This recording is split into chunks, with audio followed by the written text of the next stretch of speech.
understand that wealth is not new to Black people or Black entrepreneurs. No, but we have Success to keep is not rebuilding it new. because it gets taken away from us in one form or another. So you build something and then somebody takes it or destroys it, and you have to start from scratch again.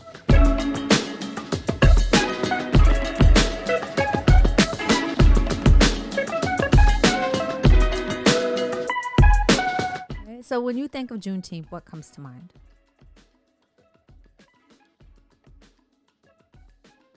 A day in history where the wool was pulled from the rest of our people's eye to know what was really going on, because they had been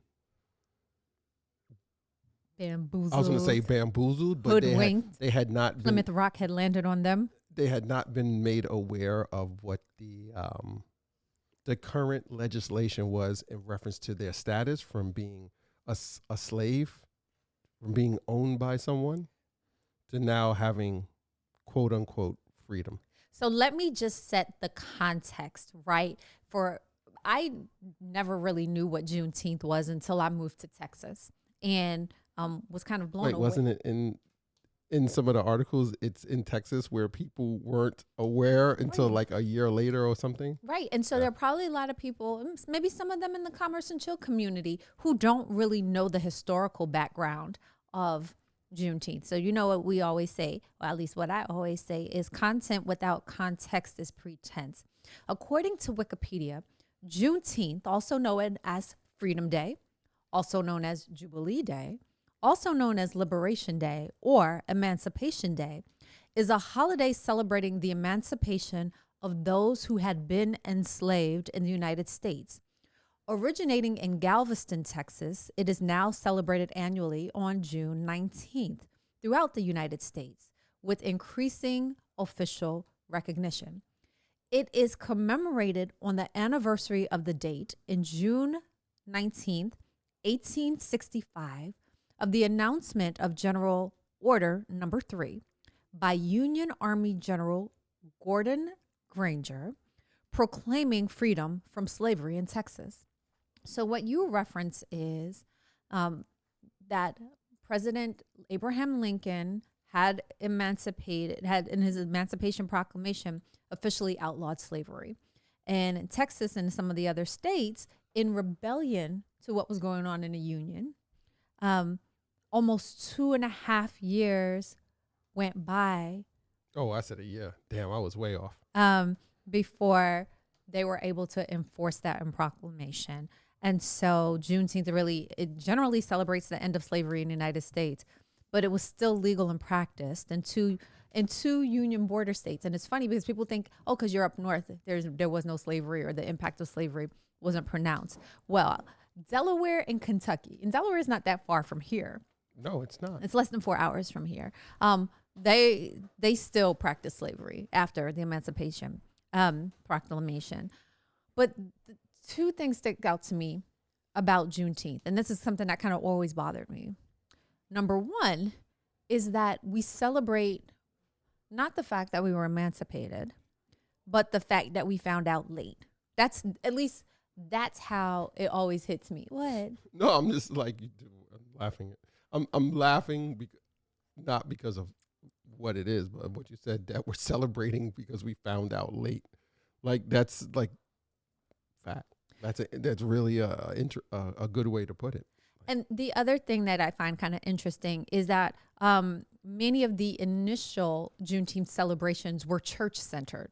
So where historically in this country, the church has been a symbol of freedom for Black people.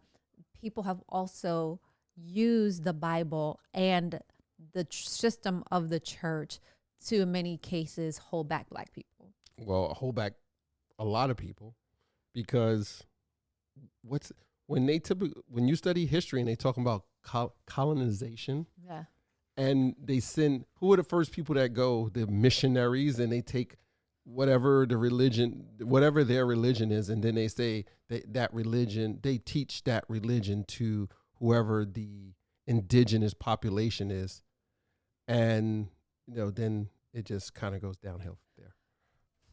right. And I'll just leave it at that, because I don't want to say anything to get me in trouble. Well, I mean, I think it's good to just have the conversation and to have the discourse because like, we don't talk about it enough, especially as just talk about history. the impact that it has on business. Like people really need to look at history and like study it. Like look at different continents and how they became, the people there became fractured.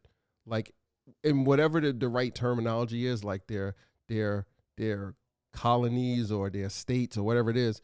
When I don't even want to use the word colony because that goes right along with colonization, but however their system was set up prior to them meeting this other group of people who came to their native land and introduced their practices to what they were already like. You can't discover something if someone is already there. Right.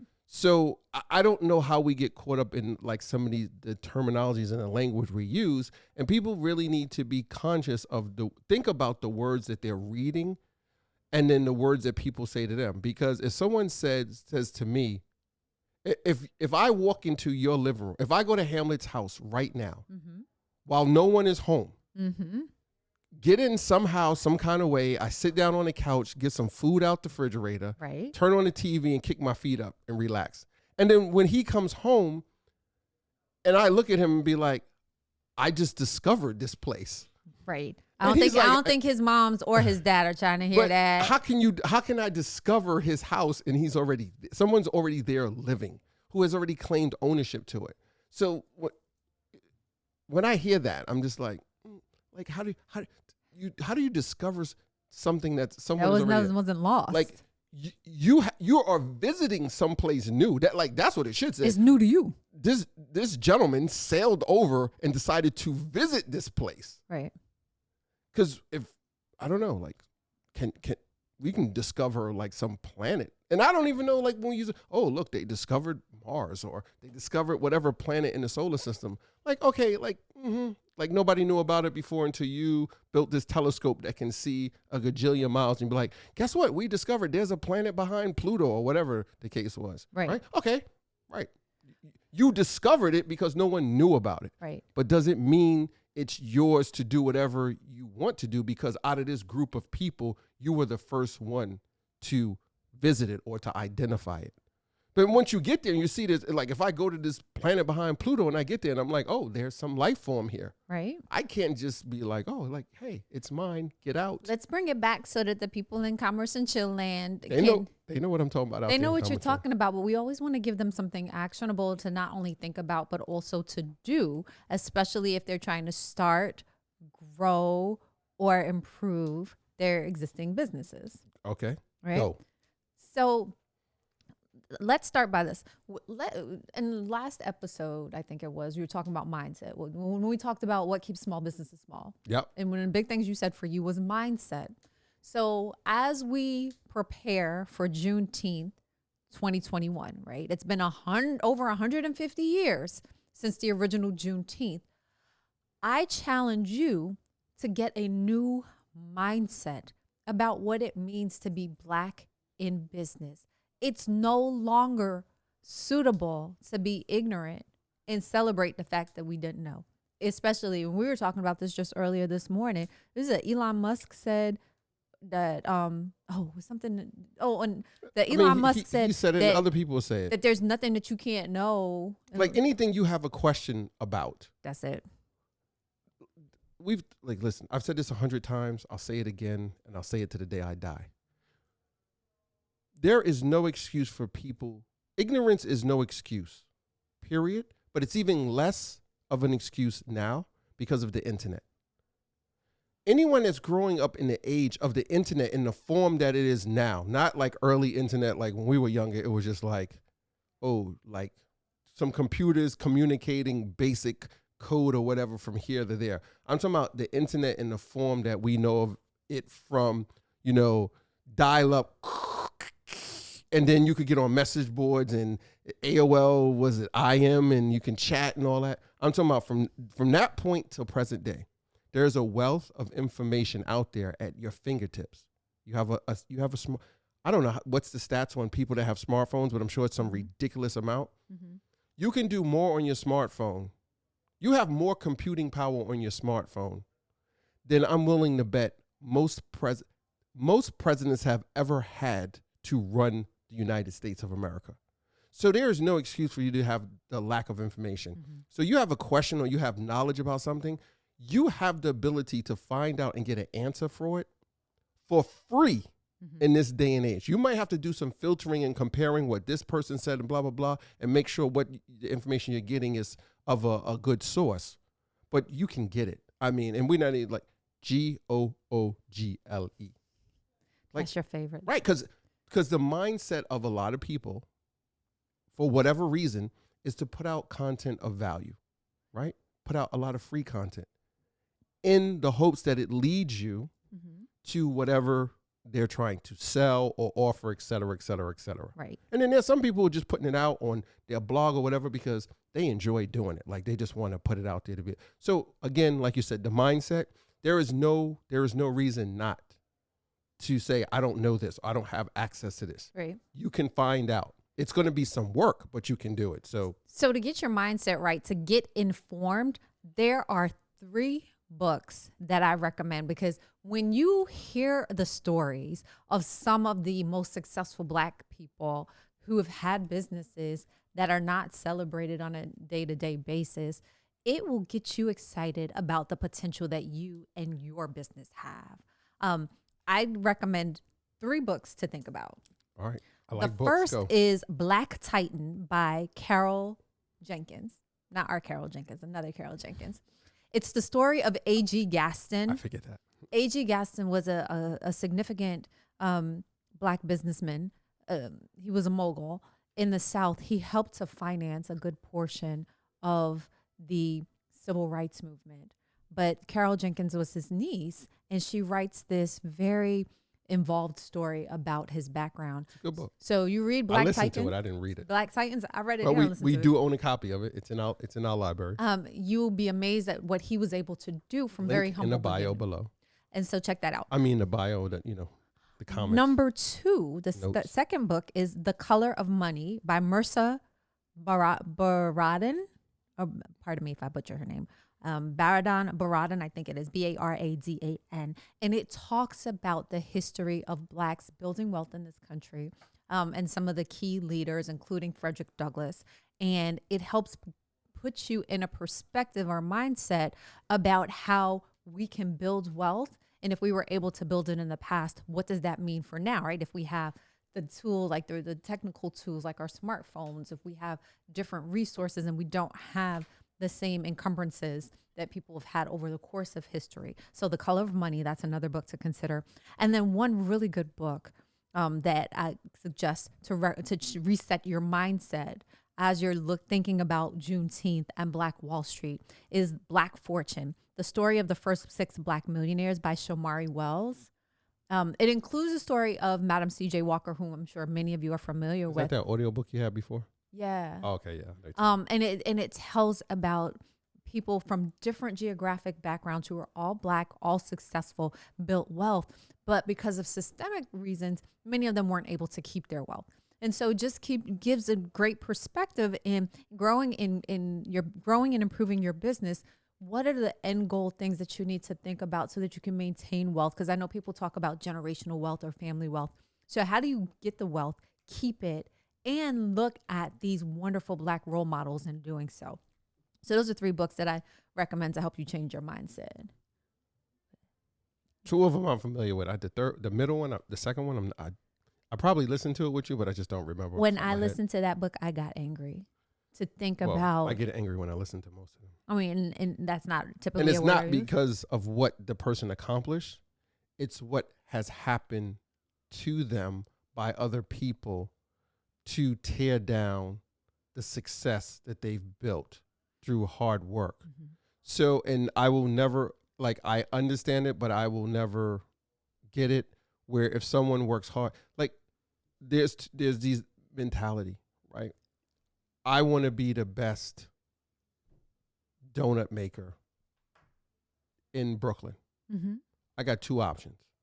I can go bust my ass, master my craft, come up with a good dough. Shout out to Fat Donut. What's up, ill? Come up with a good dough, right? And come up with great fillings, frostings, etc., icing, etc., glazes for my donuts, and really work my craft, communicate with my client base, etc., do taste tests, and get it right, and then market it, etc. Or I could take the other approach and just have an okay product, but I spend time bashing my competitors who are in Brooklyn that I want to be better. I'm constantly trying to tear their business down. Don't do that. Versus the other option of building my business up and not even worried. Right. So, so I've heard other people use analogy of like, I want to have the tallest building in town. So either you go over there and tear everybody else's building down, or focus on just building yours taller and taller, keep adding to it to make it taller than everybody else. So you mentioned getting frustrated. When you hear what was done to them, and you brought up Tulsa earlier, right? Here are people who put in hard work, sweat equity, over time, over generations, and then due to whatever reasons, jealousy, lies, whatever, someone else comes along and feels they have the right to just use brute force, anger, violence, and take away what someone has built. And we still see that today. Like, I don't look at all these cases with flight attendants. Think about it, where someone gets into, like, what was the lady at Southwest that recently just got her teeth punched out because they asked the passenger to put the mask on, and the mask is the rule to wear in the airport and on the plane and whatever. I don't know if the person was, I don't know the whole story, but all I know is the person assaulted a flight attendant for asking her to put on her mask, and that's illegal. You can't. But my thing is, like, the person it's this mindset of resulting to violence immediately to get what I like. How do you have the audacity to be like, I want a peanut butter and jelly sandwich right now, and because it's not on the menu, I get up and punch the waiter in the face and then sit back down like it's all good.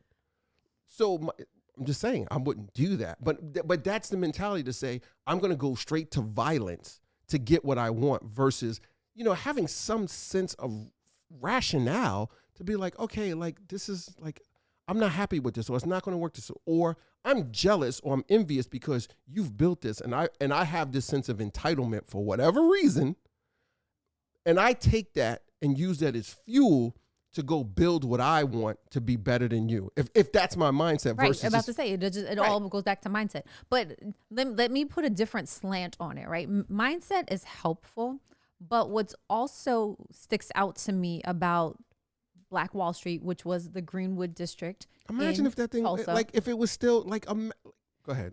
So number one, understand that wealth is not new to Black people or Black entrepreneurs. No, but we have to keep rebuilding it because it gets taken away from us in one form or another. So you build something and then somebody takes it or destroys it, and you have to start from scratch again. Like, sorry, go ahead. The other thing that stands out to me about Juneteenth celebrations as well as Black Wall Street is a sense of community, the sense of cooperative economics. Powernomics. Right? That's a book. That's something that we as a culture or community have gotten away from with more integration. Like back in the day, and you hear me say all the time, like when we think about the Jeffersons, right? People joke because we got a laundromat and a dry cleaner. They're like, oh, you the Jeffersons of the 2020s. That when we weren't able to go to other people's establishments, we had to support our own. And so we went to Black doctors, Black dentists, You see that in plenty of communities that get ostracized, or I don't know, they get marginalized. Yeah. And they decide, and they it's not even they decide. They have no choice. And they decide to say, okay, well, we can't go over there, or we can't do this. I'm going to open up my own grocery store. And then the people in the neighborhood go to that grocery store.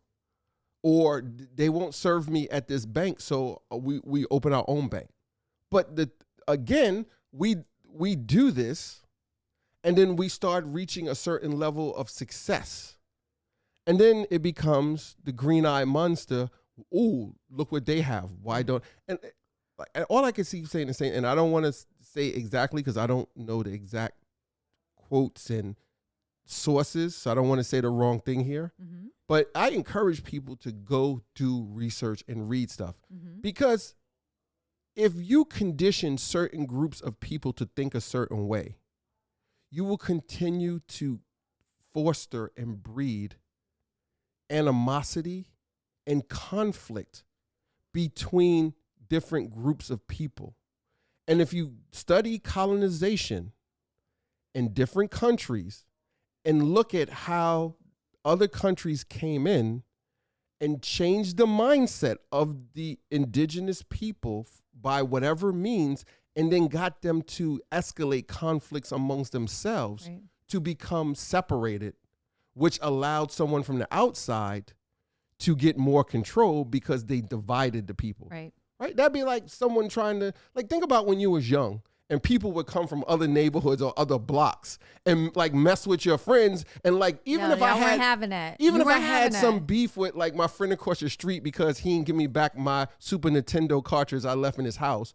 But when somebody came from another block to our block and was like picking on somebody who tried to steal a bike, it didn't matter. Like, we all were like, whoa, you not coming to D Street and do that. Right. Or you're not coming to, you're not coming to McDonald Street. And even like our friends from other blocks would come around the corner and be like, hey, what's going on? Like, you came together. But if someone is fostering these thoughts or giving you something that's going to cause this division. So then what actions can Commerce and Chill community take?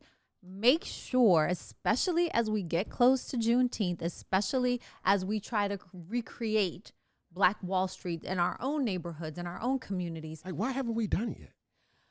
Like, in this day and age, why is it so hard? Like, think about it. We have the internet. We have social media. I just think we get caught up on the wrong stuff. And I'm going down a whole new path, but we talking about mindset. So can I tell the people what to do? Go, tell. But I'm going to still keep talking because... Okay. So this is what I encourage you to do, because it's what I do. There should be 100 Black Wall Streets everywhere now. I surround myself with wonderful, intelligent business leaders. And I make sure to include other tremendous, great thinking, successful Black business owners in my circle. So you're talking about cooperative economics. Cooperative economics, as well as being like creating the thought leaders that you need, right? Because you talk about mindset, and if you would just say, well, if you hang out with 5 idiots, you'll be the 6th idiot. Even like, I don't even want to say idiots, right? We talked about this in last night, and we just kept nodding our heads to each other because we were on our Von Thinkenberg. Shout out to Mr. Von Thinkenberg. We were just in the cipher, right? So if your business is your business is doing, let's just use $100,000, and your goal is to get to 5 million. And we were talking about these masterminds and these different groups, and listen, I'm not knocking them. I support things like the chambers of commerce, especially like there's 2 different Black chambers of commerce. There's a U.S. Black Chamber of Commerce, and then the African American chambers of commerce. I'm being super specific here, right? And because of the internet, there's a lot of it. There are a lot of people who belong to these mastermind groups. Don't forget the National Negro Business League. Shout out to Dr. Whatever Ken else Harris. they want to call them, right? Link in bio. And you pay money to be a part of it. I'm not knocking it, but listen to what I'm saying. You're in this group of whatever people in this mastermind. And if you're at this level, but your goal is to be at $5 million, right? You want to go from $100,000 a year to $5 million in X amount of time. If you belong to all these groups or affiliations or whatever few groups or your circle of business people, et cetera, if you're doing 100,000 and most of them are doing 50, 60, 70, maybe 150, 200,000, maybe there's a couple, 4, maybe even 500,000. But your goal is to get to 5 million. There are some things you will be able to learn from the people at 200,000, 300,000, 100,000, 500,000. But if you're not associating or collectively being around people who are in the $5 million range to $10 million range, let's use that, your mindset is not going to change to get from 100,000 to 5 million. You might make some, little increments here and there, but you're probably going to be like the stock market, if you're watching it on a daily basis. It's going to be some tick up, some tick down, because it's not long term. You need to be surrounded by people who are where you want to be, because you're going to be water seeks its level, Mm-hmm. right? You're going to be influenced consciously or unconsciously, and it's probably going to be more unconsciously, and you don't even realize it. You're going to absorb stuff from the people who are around you. Mm-hmm. So if their mentality is 100, 200,000, but yours is 5 million, you're not going to get there by being with that group. And it's not nothing bad or negative. Right. It's just that they're not talking or doing the things to get you from 100,000 to 5 million. You have to put yourself around the people who are at 5 million, or the people who are busting their to get to 5 million, because then they're like, I had success here that got me from 100 to 200. I doubled in this amount of time. You're like, oh, snap. Tell me about that. So I could do that to get to the $200,000 mark. As my friend Mandela from Founder Jim also always talks about, is that you can have mentors that you don't know, right? Because in her head, Beyonce is one of her mentors. And so look at some of the current Black business titans that you can follow. Now, nobody really knew too much about Robert F. Smith until he dropped a couple of million to help pay for the scholarships. I'll be honest with you. If you're a person of color and you're doing some stuff in business, you should be under the radar as much as possible. Well, some other people you might want to look into are David Stewart from Worldwide Technologies in St. Louis. I'm lucky to count him as a mentor because of the relationship he had with one of my very good cousins, rest his heart, Michael Lockett. Steve Hightower from Hightower Petroleum. That dude is gangster. Yeah, and we get to know him up close because he's a friend of the family. Think about Sheila Johnson, the salamander. Yep. As well as her interest in the Washington Mystics and the Washington Wizards.